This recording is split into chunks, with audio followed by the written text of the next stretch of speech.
Sudhagad education सोसायटीचे पूर्व प्राथमिक, प्राथमिक, माध्यमिक व उच्च माध्यमिक विद्यालय कळंबोली मराठी, हिंदी, इंग्रजी, उर्दू माध्यम यांच्या सौजन्याने शैक्षणिक व्हिडिओमध्ये आपलं सर्वांचं स्वागत आहे.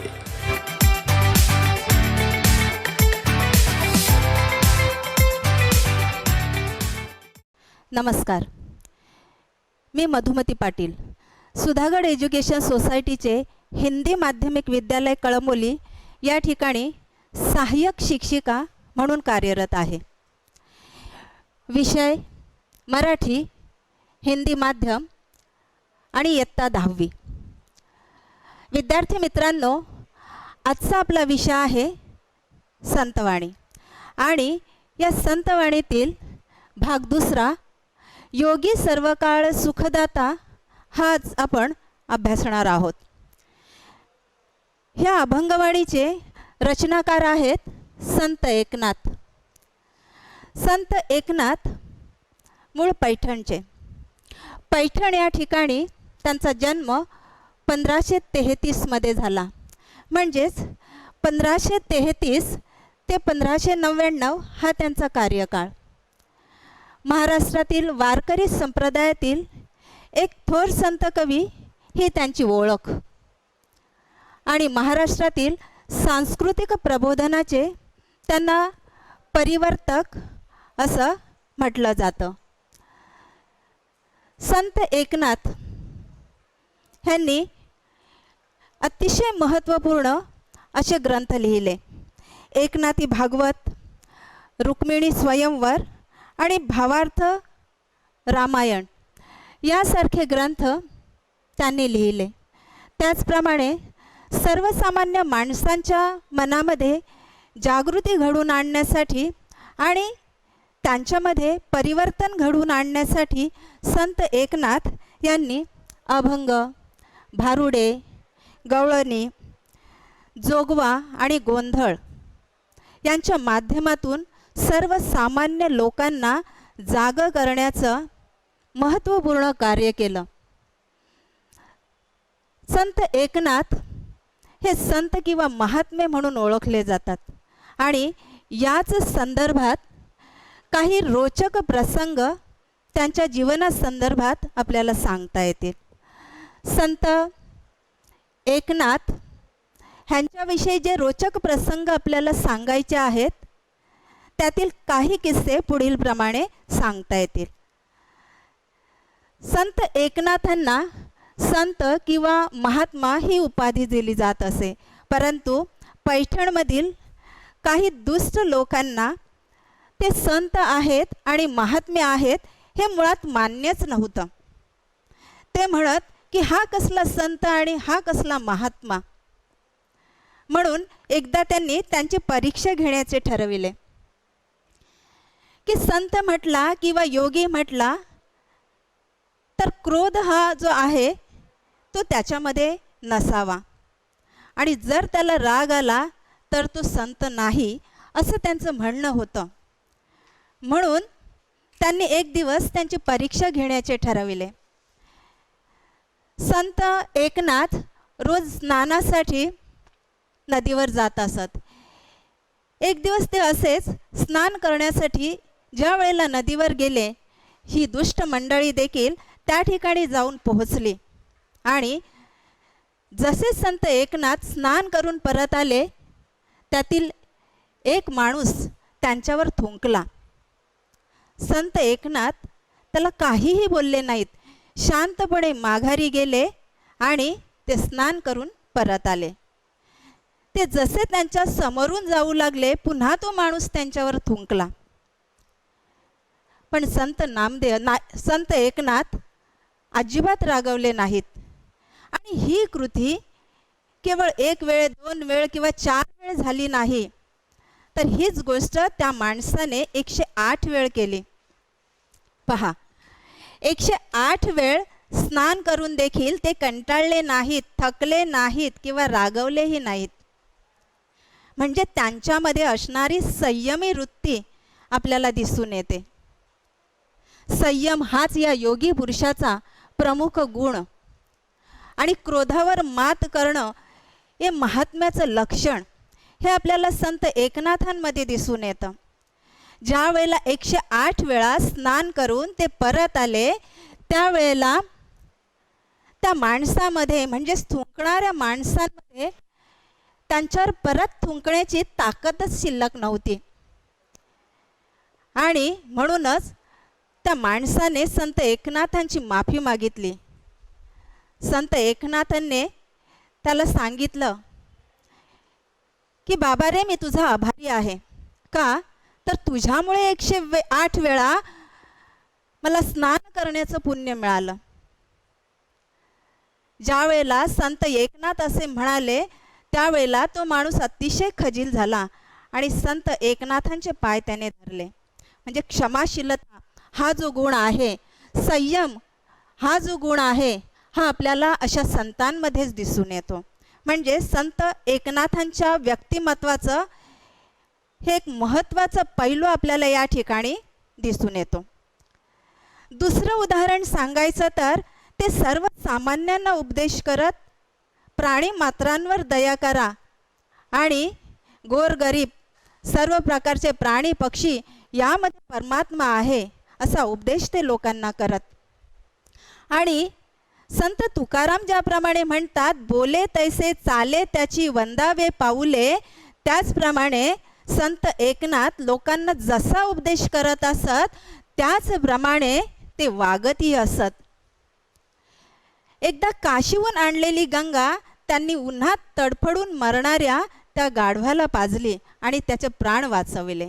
इतकंच नव्हे तर एक दिवस संत एकनाथ जेवायला बसलेले असताना त्यांच्या ताटातून एक पोळी कुत्र्यांनी पळवून नेली. ते त्याच्या मागे तुपाची वाटी घेऊन धावताना आपल्याला दिसतात.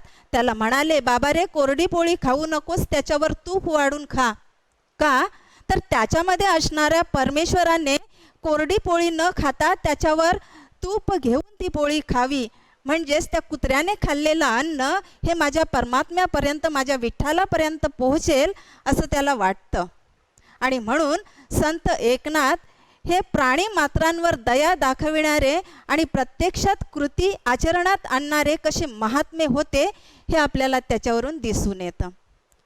समाजामध्ये असणारी जातीभेदाची विषमता त्यांना मान्य नव्हती. म्हणून ते लोकांना सांगत की हा जो जातीभेद आहे तो पाळू नका. सर्व माणसं ही परमेश्वराची लेकरे आहेत आणि म्हणून सगळ्यांशी तुम्ही दयाबुद्धीने वागा, समतेने वागा. ह्याचंही एक उत्तम उदाहरण आपल्याला सांगता येईल की एक अस्पृश्याचं छोटंसं मूल नदीच्या किनारी तापलेल्या वाळूमध्ये अनवाणी पायाने उभं होतं आणि त्यामुळे त्याच्या पायांची खूप आग होत होती. ते मूळ इतकं रडत होतं की संत एकनाथ स्वतः ब्राह्मण असून देखील त्याने पटकन जाऊन त्या मुलाला आपल्या कडेवर घेतलं आणि त्याला शांत करून त्याच्या मातेच्या स्वाधीन केलं. म्हणजेच जातीभेद न पाळणारे, गोरगरीब किंवा श्रीमंत आणि गरीब असा भेदभाव न पाळणारे ते प्रवर्तक होते हे या ठिकाणी सिद्ध होतं.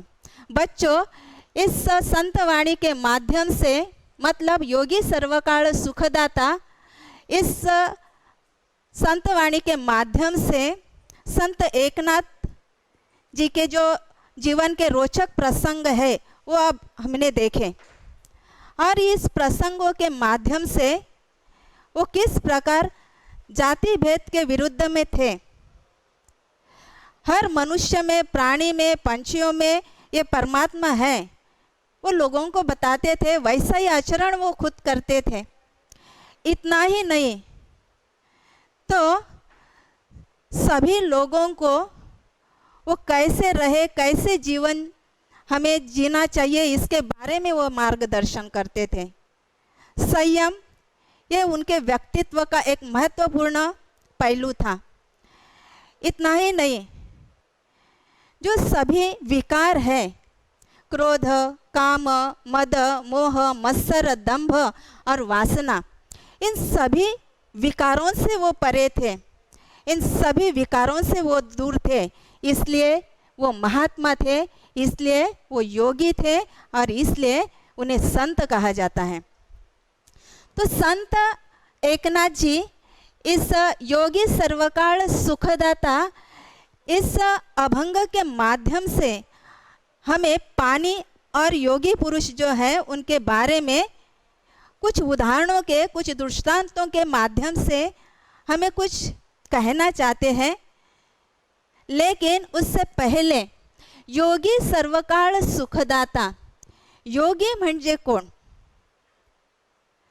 तर योगी म्हणजे जो सर्व विकारांपासून दूर आहे किंवा मुक्त आहे तो योगी। आणि सुखदाता म्हणजेच सर्वांना सुख देणारा तो योगी। मतलब जो सभी को सुख देने की हमेशा कोशिश करता है वो योगी। सभी विकारों से जो मुक्त है, सभी विकारों से जो परे है वो योगी। जो अध्यात्म के बारे में लोगों को हमेशा जानकारी देता रहता है अच्छे भाव से, वो योगी। और इसी के बारे में इस अभंग के माध्यम से संत एकनाथ जी ने हमें बहुत सारे दृष्टांत देकर बताया है। संत एकनाथ म्हणतात,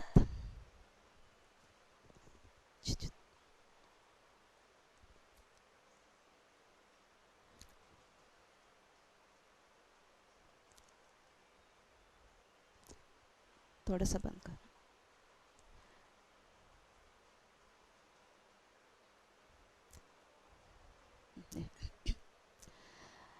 संत एकनाथ म्हणतात, जेवी चंद्रकिरण चकोरासी पाखोवा जेवी पिलियांसी। जेवी चंद्रकिरण चकोरासी पाखोवा जेवी पिलियांसी, जीवन जैसे का जीवासी तेवी सर्वांसी मृदुत्व। संत एकनाथ म्हणतात की जेवी चंद्रकिरण चकोरासी, जेवी म्हणजे ज्याप्रमाणे, आणि चकोर म्हणजेच एक काल्पनिक पक्षी की जो केवळ चंद्राची किरणे पिऊनच जगत असतो, त्याला चकोर असं म्हटलं जातं। पाखोवा, पाखोवा म्हणजेच पक्षिणींचे पंख, आणि जीवन म्हणजेच पाणी, जल किंवा उदक। जीवांसी, जीवांसी म्हणजे सजीवांना। तेवी म्हणजेच त्याप्रमाणे। मृदुत्व म्हणजेच कोमलपणा किंवा हळुवारपणे समजावून सांगणं। संत एकनाथ म्हणतात, जेवी चंद्रकिरण चकोरासी, की ज्याप्रमाणे हा चकोर पक्षी जो आहे तो फक्त आणि फक्त चंद्राची किरणं पिऊनच, म्हणजे चंद्रकिरण पिऊनच आपली तहान भागवत असतो। हे चंद्रकिरण त्याच्यासाठी जीवन आहेत। त्याचप्रमाणे पाखोवा जेवी पिलियांसी, की ह्या चित्रात दाखविल्याप्रमाणे ही पक्षिणी जी आहे आपल्या पंखांमध्ये आपल्या सर्व पिलांना सामावून घेत असते। ज्या वेळेला ही पक्षिणी सर्व पिलांना आपल्या पंखांमध्ये सामावून घेत असते, त्या पिलांना त्या पंखाखाली शिरल्यानंतर माया, स्नेह हे मिळत असतं। आणि सर्वात महत्त्वाचं म्हणजेच आपण आपल्या आईच्या पंखाखाली सुरक्षित आहोत ही भावना त्यांच्या मनामध्ये निर्माण होते। जीवन जैसे का जीवासी तेवी सर्वांशी मृदुत्व। ज्याप्रमाणे जीवन म्हणजेच पाणी हे सर्व जीवांसाठी जीवन आहे, पाणी हे सर्वांची तहान भागविते, त्याप्रमाणे मृदुत्व म्हणजेच हळुवारपणे समजून सांगणं।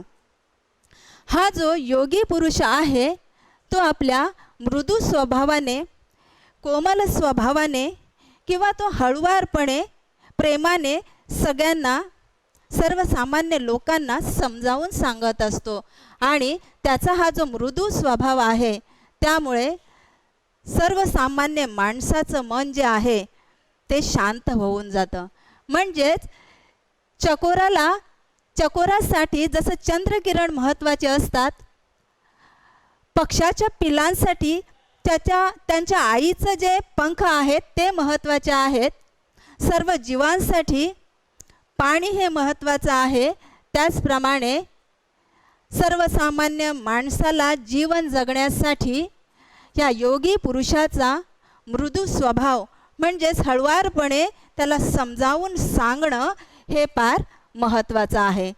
संत एकनाथांना या ठिकाणी असं सांगायचं आहे की ह्या सगळ्या उदाहरणातून योगी पुरुष हा कसा श्रेष्ठ आहे. या पुढच्या उदाहरणामध्ये ते म्हणतात, जळ वरी वरी क्षाळी मळ, योगिया सबाह्य करी निर्मळ, उदक सुखी करी एक वेळ, योगी सर्व काळ सुखदाता. जळ वरी वरी क्षाळी मळ. जळ म्हणजेच पाणी किंवा उदक, क्षाळणे म्हणजे स्वच्छ करणं किंवा धुवून काढणं, सबाह्य म्हणजे आतून आणि बाहेरून, आणि निर्मळ म्हणजे स्वच्छ.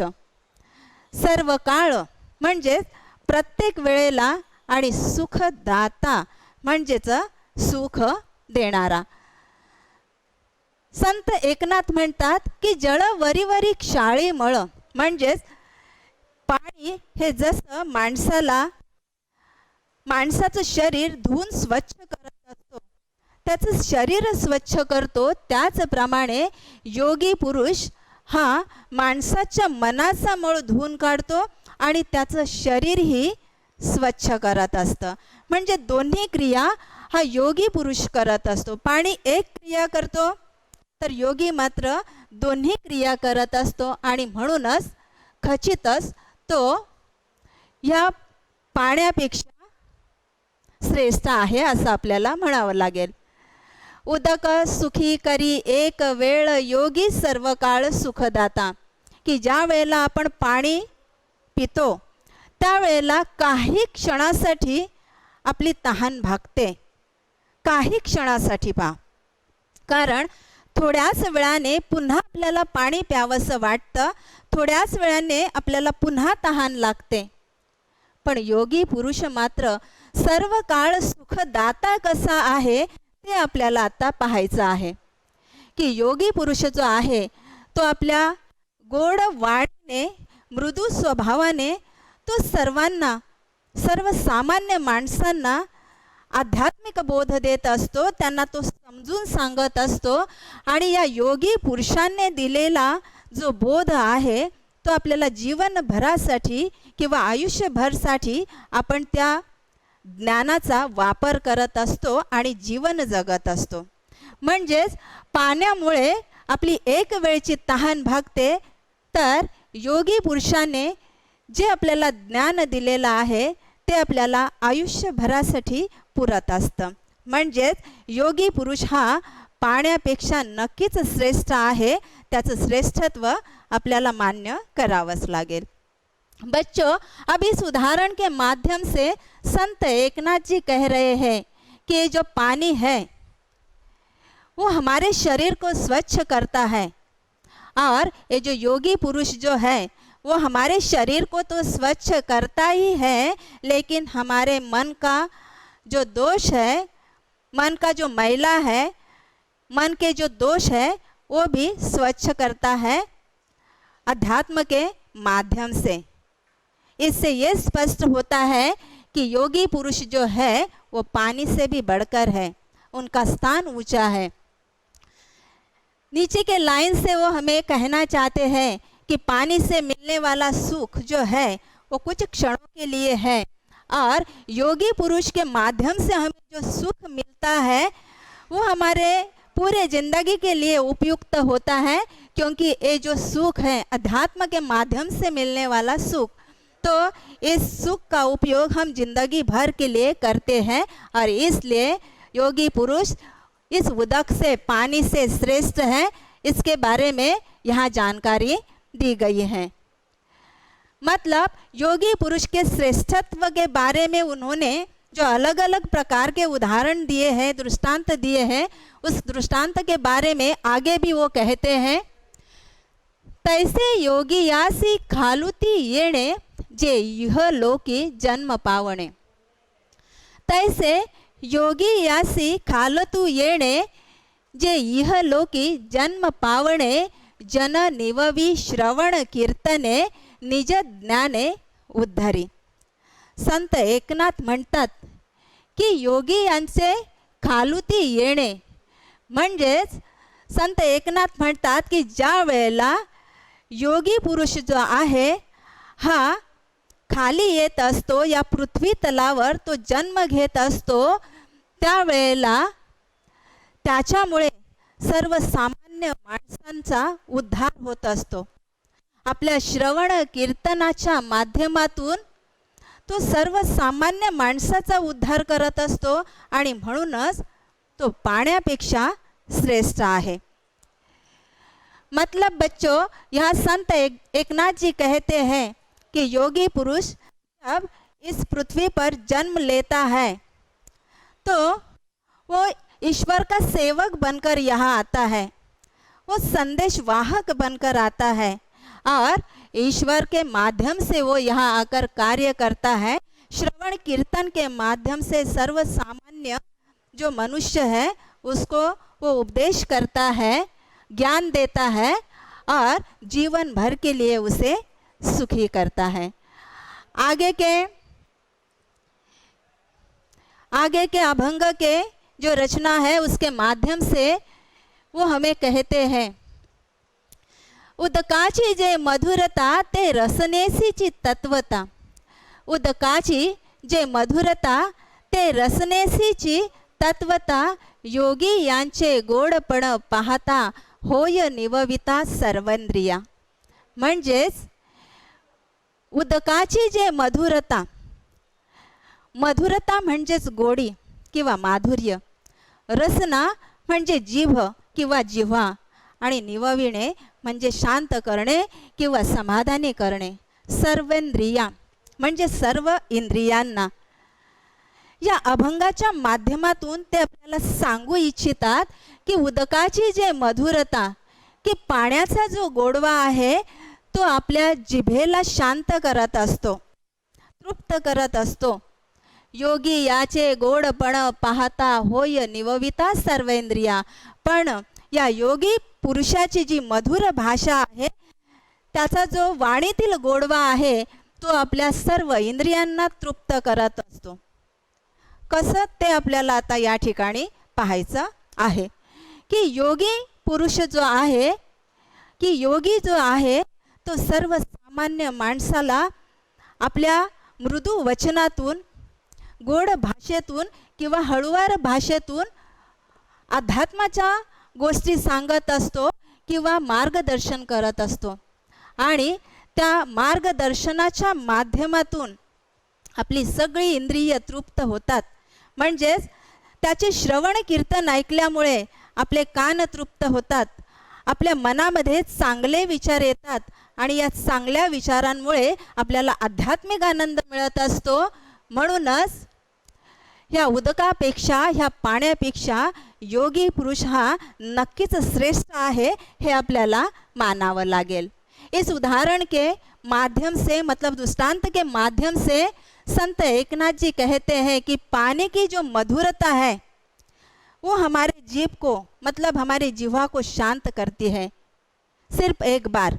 लेकिन योगी पुरुष जो है वो इतना मीठा बोलता है, अपने मधुर वाणी से वो मनुष्य को शांत करता है, अच्छे विचार प्रदान करता है और अध्यात्म का मार्ग दिखाता है. और ये अध्यात्म का मार्ग जो वो दिखाता है हमें जीवन भर के लिए उपयुक्त होता है. इसलिए उदक से भी ज़्यादा महत्वपूर्ण योगी पुरुष है, उसका स्थान जो है वो सर्वश्रेष्ठ है. आगे की रचना से वो कहते हैं, मेघ मुखे अधपतन उदकाचे देखुनी जाण. मेघ मुखे अधपतन उदकाचे देखुनी जाण, अधपते निवती जन अन्नदान सकळांशी. अभी अधपतन, अधपतन शब्द का अर्थ है नीचे आना, म्हणजे खालती येणे. जन मतलब लोक आणि सकळांशी म्हणजे सर्वांना. संत एकनाथ म्हणतात मेघ मुखे अधपतन, मेघ म्हणजेच पाण्याने भरलेले ढग आणि मुख म्हणजे त्या मेघाचं तोंड. अधःपतन होणं या ठिकाणी दोन अर्थ आपल्याला सांगता येतील. अधःपतन म्हणजेच विनाशाकडे वाट चालणं आणि दुसरी गोष्ट म्हणजे अधःपतन म्हणजे खाली येणं. या ठिकाणी ह्या मेघाच्या मुखातून पाणी इहलोकामध्ये येत असतं, म्हणजे ज्या पृथ्वीवर येत असतं आणि पृथ्वीवर आल्यानंतर ते सगळ्यांना आनंद देऊन जातं.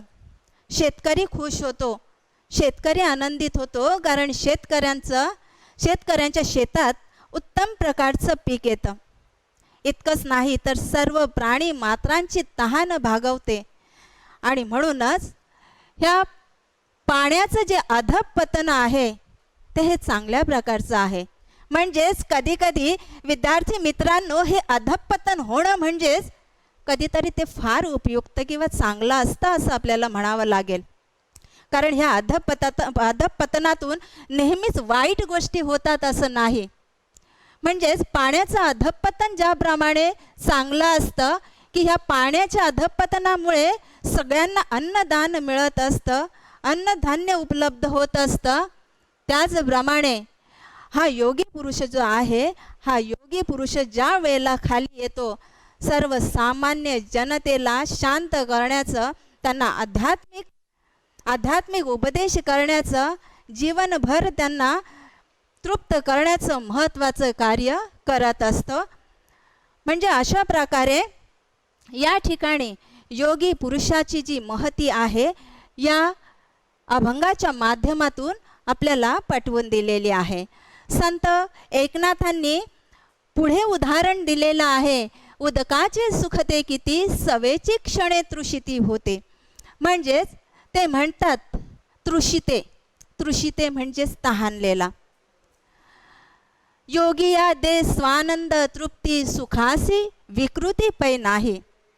स्वानंद तृप्ती म्हणजे आध्यात्मिक आनंद किंवा कायम टिकणारा आनंद, आणि विकृती म्हणजे मानसिक वा वैचारिक दोष. एकनाथ म्हणतात उदकाची सुखते किती. बघा या ठिकाणी प्रश्न विचारलाय, उदकाची सुखते किती आणि सवेची क्षणे तृषिती होती. म्हणजे या एकाच ओळीमध्ये प्रश्न पण आहे आणि त्याचं उत्तरही आपल्याला त्याच ओळीमध्ये सामावलेलं दिसून येतो. विद्यार्थी मित्रांनो, ह्याच ठिकाणी प्रश्नही आणि त्याचं उत्तरही आपल्याला पाहायला मिळतं. म्हणजे उदकाचं सुख किती आहे असा प्रश्न विचारलाय आणि उत्तरही दिलेलं आहे फक्त एका क्षणासाठी. म्हणजे एका क्षणासाठी आपण तृप्त होत असतो. पाणी हे आपल्याला एका क्षणासाठी आपली तहान भागवतो, पण काही वेळाने आपल्याला पुन्हा तहान लागत असते. योगिया दे स्वानंद तृप्ती. आता तुमच्या मनामध्ये प्रश्न निर्माण झालेला असेल की स्वानंद तृप्ती म्हणजे काय, तर आध्यात्मिक आनंद म्हणजे आध्यात्मिक पद्धतीने मिळणारा आनंद की जो अत्युच्च प्रकारचा असतो. आणि या आध्यात्मिक आनंद जो आपल्याला मिळतो त्यामध्ये कधीच विकृती असू शकत नाही. का? कारण हा आध्यात्मिक आनंद देणारा जो योगी पुरुष आहे मुळातच तो सर्व विकारांपासून दूर असतो. विकारांचा लवलेशी त्याच्यामध्ये नसतो आणि म्हणून तो योगी. आणि अशा पवित्र माणसाने केलेलं हे पवित्र कार्य असतं, दिलेला हा आनंद असतो. आणि हा आनंद जो आहे तो आपल्याला फक्त आणि फक्त सुखच देऊन जातो, एक उच्च कोटीचा आनंद देऊन जातो. म्हणजे संत एकनाथ म्हणतात की उदकाने म्हणजेच पाण्यामुळे मिळणारा जो आनंद आहे हा आनंद फक्त क्षणकाळासाठी असतो आणि योगी पुरुषाने दिलेला जो आनंद असतो तो चिरकाळ टिकणारा असतो, त्याचा कधीही नाश होऊ शकत नाही. म्हणून योगी पुरुष हा कसा आहे तर उच्च कोटीचा आहे असं या ठिकाणी आपल्याला मानावंच लागेल.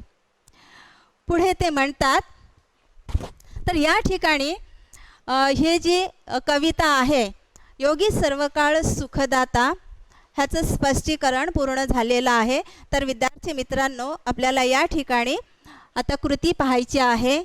छात्रों, यहाँ हमें अभी कृति देखनी है कि किस प्रकारे इस कृति को हमें लिखना है. खालील चौकटी पूर्ण करा. आकडा अ, अभंगात वर्णिलेला चंद्र किरण पीऊन जगणारा पक्षी, मतलब यहाँ हमें जो आंसर लिखना है वो एकदम शॉर्टकट में लिखना है। तो ये उत्तर जो है हम कब अच्छी तरीके से लिख पाएंगे, जब ये कविता जो है, ये अभंग जो है, अगर हमने ध्यान से सुना होगा तो तुरंत इसके उत्तर हमें मिल जाएंगे। अभंगात वर्णिलेला चंद्रकिरण पिऊन जगणारा जो पक्षी आहे तो कोण, तर चकोर। फक्त एका शब्दातच आपल्याला ह्याचं उत्तर लिहायचं आहे आणि ते चौकटीमध्येच लिहायचं आहे। पिलांना सुरक्षितता देणारे पक्षिणीचे पंख, चिरकाल टिकणारा आनंद, त्यालाच आपण स्वानंद असं म्हणतो, आणि व्यक्तीला सदैव सुख देणारा तो म्हणजे योगी पुरुष। पुढे कृती 2 दिलेली आहे की आकृती पूर्ण करा। या प्रश्नामध्ये योग्याचं मृदुत्व सर्वांशी कशा प्रकारे असतं, म्हणजेच योग्याचं मृदुत्व जे आहे म्हणजे त्या योग्याचा जो स्वभाव आहे, मृदू स्वभाव, हा कसा असतो, आणि पक्षी म्हणजेच पिलियांसी, चंद्रकिरण आणि जीवांसी ह्याची उत्तरं आपल्याला यामध्ये लिहायची आहेत। छात्रों, इसमें हमें जो आंसर लिखने हैं कि चंद्र किरण किसके लिए महत्वपूर्ण है, तो चकोर के लिए, क्योंकि चकोर का वो जीवन है। पिलियांसी म्हणजेच पिलांना कशाची आवश्यकता आहे, तर आपल्या मातेच्या पंखांची, उसे हम बोलते पाखोवा। आणि जीवांसी, जीवन काय असतं, पाणी, म्हणून या ठिकाणी जीवन असं उत्तर लिहिलेलं आहे। आगे प्रश्न है, खालील तक्ता पूर्ण करा, आणि थोडासा रेट यामध्ये योगी पुरुष आणि जीवन यांच्यातील फरक स्पष्ट करा। अतिशय महत्त्वाचा असा प्रश्न आहे। 2 कॉलम किए हैं और इन कॉलम में ही उनका उत्तर लिखना है। पहला कॉलम जो है उसमें योगी पुरुष और दूसरे कॉलम में पानी मतलब जीवन, इनके बारे में हमें जानकारी लिखनी है, मतलब दोनों की तुलना हमें करनी है। योगी पुरुष कैसा है और पानी कैसा है, उसके बारे में हमें जानकारी लिखनी है। योगी पुरुष कसा असतो, म्हणजे तो आपल्यासाठी काय करतो, तर माणसाला तो अंतर्बाह्य निर्मळ करतो, आणि पाणी फक्त आपल्या शरीराचा मळ धुवून काढतो, म्हणजे आपल्या शरीराला स्वच्छ करत असतो। आणि अशा प्रकारे योगी पुरुष आणि पाणी ह्याची तुलना आपल्याला करून हे उत्तर जे आहे हे विस्तृत लिहायचं आहे। कृती 4 है, खालील शब्दांसाठी कवितेतील समानार्थी शब्द शोधा। तर समानार्थी शब्द आपल्याला शोधायचे आहेत। जीभ, जीभ म्हणजे जिव्हा किंवा रसना, हा त्याच्यासाठी दिलेला समानार्थी शब्द। पानी, पाने के लिए जल, उदक, जीवन ये समानार्थी शब्द आए हैं। आगे का शब्द है गोड़पना, मतलब मधुरता, और ढग मतलब मेघ। इस प्रकार ये समानार्थी शब्द जो है वो हमें लिखने हैं। कृती 5वी, काव्य सौंदर्य, खालील ओळींचे रसग्रहण करा। जो हमारा फर्स्ट जो हुआ था एक अभंगवाणी, उसमें खालील ओळींचे रसग्रहण करा, ये जो प्रश्न था वो लिया था। तो वो जानकारी आपको उस प्रश्न के आंसर में मिलने वाली है। तो आगे का प्रश्न हम लेंगे। योगी पुरुष पाण्यापेक्षा श्रेष्ठ आहे हे तुमच्या शब्दात स्पष्ट करा। म्हणजेच योगी पुरुष हा पाण्यापेक्षा कसा श्रेष्ठ आहे हे आपल्याला आपल्या स्वतःच्या भाषेत लिहायचं आहे। तुमच्या शब्दात स्पष्ट करा, मतलब खुद के भाषा में ये आंसर लिखना है। इसलिए हमें वो अलग अलग प्रकार के जो दृष्टांत दिए हैं वो भी लिखने हैं, और इसका आंसर और भी हम अच्छी तरीके से लिख सकते हैं। इसमें हम एक आध स्लोगन भी डाल सकते हैं या एक आध कविता, योगी पुरुष और पानी इसमें कौन श्रेष्ठ है ये दर्शाने के लिए कविता का भी इस्तेमाल करके बहुत अच्छी तरीके से ये आंसर हम लिख सकते हैं। छात्रों, अभी लास्ट का प्रश्न है, योगी पुरुष आणि पाणी हे दोघेही कसे सामाजिक कार्य करतात। अभी सामाजिक कार्य मतलब क्या, लोगों के लिए वो क्या क्या करते हैं, ये इस उत्तर में, इस आंसर में हमें दर्शाना है या लिखना है। कवी म्हणतात की योगी पुरुष आणि पाणी हे दोघेही सामाजिक कार्य करतात, म्हणजे पाणी या पृथ्वी तलावर येऊन कोणाकोणासाठी काय काय करतो ते आपल्याला लिहायचं आहे। त्याला आपण म्हणतो सामाजिक कार्य।